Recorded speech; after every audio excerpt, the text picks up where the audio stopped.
Salut à tous et bienvenue. Aujourd'hui, on va s'attaquer à la grande question que se posent tous les nouveaux motards.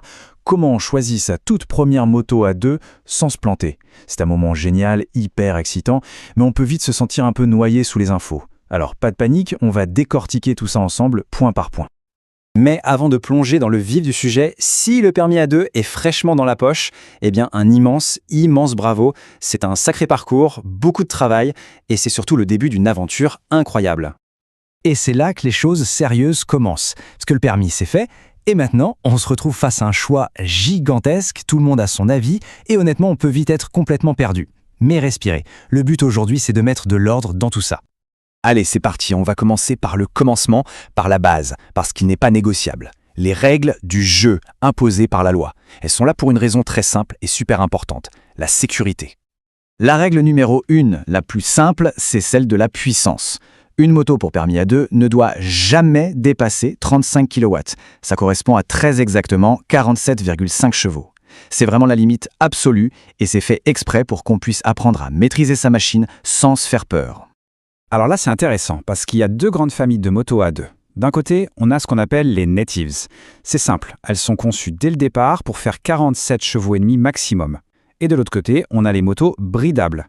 Celles-là, ce sont des motos plus puissantes à l'origine, qu'on a limitées électroniquement. Mais attention, point crucial, la version d'origine sans la bride ne doit pas dépasser 95 chevaux, soit 70 kW. C'est le truc à vérifier avant d'acheter, c'est super important. Ok, maintenant que le cadre légal est clair, on passe à la question la plus importante, et elle est 100% personnelle. Il est temps d'oublier la moto du voisin, d'oublier la machine qui fait rêver sur Instagram, et de se poser une seule question, de quoi j'ai vraiment besoin? Alors, première piste de réflexion, à quoi va servir cette moto au quotidien? Est-ce que c'est votre allié de tous les jours, pour aller au boulot, vous faufiler dans les bouchons? Bref, un usage avant tout pratique? Ou est-ce que, au contraire, l'image qu'on a de la moto, c'est celle de l'évasion, des balades du week-end, des virées sur les petites routes, juste pour le plaisir de rouler, de déconnecter? Et puis, il y a d'autres détails à ne pas oublier. Par exemple, est-ce qu'on compte rouler souvent à deux? Parce que le confort du passager, ça change tout sur certains modèles. Et soyons honnêtes, le look. Pour beaucoup, le style de la moto, c'est le critère numéro 1. Et il n'y a aucune honte à ça, c'est tout à fait normal. Bon, on a défini l'usage. Maintenant, il est temps de parler d'un sujet un peu moins fun, mais essentiel, le budget. Parce que, et c'est un piège classique, le prix affiché sur la moto, ce n'est vraiment que la partie visible de l'iceberg. Ce schéma, il parle de lui-même. Quand on prépare son budget de départ, il faut bien voir que la moto en elle-même, c'est à peu près 2/3 de la somme totale. Tout le reste, c'est l'équipement de sécurité qui n'est absolument pas négociable et les frais de la première année, comme l'assurance et l'entretien. Il faut absolument les prévoir. Pour donner des chiffres un peu concrets, disons qu'une bonne moto d'occasion, fiable et en bon état pour commencer, ça se trouve en général autour de 5 000 €. C'est une fourchette réaliste, disons entre 4 000 et 6 000. Ensuite, l'équipement. Et là-dessus, on ne fait aucune concession. Le casque, le blouson, les gants, le pantalon, les bottes. Pour un ensemble complet et de qualité, il faut prévoir une enveloppe d'environ 1 000 €. Ce n'est pas une dépense, c'est un investissement sur sa propre sécurité. Et enfin, la partie qu'on a tendance à oublier, les frais pour rouler la première année. L'assurance, surtout pour un jeune permis, ça peut piquer un peu, il faut le savoir. Et avec l'entretien de base, prévoir autour de 1 200 € pour la première année, c'est une estimation sage et réaliste. Parfait, on a les règles, on a l'usage, on a le budget. On a toutes les cartes en main. Maintenant, la partie la plus sympa, on va voir concrètement quel type de moto correspond à quel type de motard. Alors, regardons ça. Si l'usage, c'est la ville, le quotidien, il faut une moto légère, maniable, facile. Une Yamaha MT-03, une Honda CB500F, c'est parfait pour ça. Si on veut un peu tout faire, la semaine et le week-end, le roadster polyvalent est roi. Une Kawasaki Z650, une Suzuki SV550, c'est un super équilibre entre fun et facilité.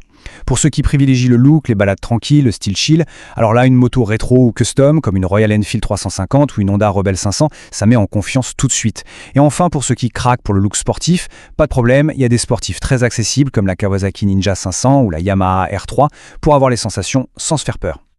Et si le budget est un peu plus serré que ce qu'on a vu? Pas de panique, il y a une option très maligne, une astuce pour ceux qui veulent commencer sans se ruiner.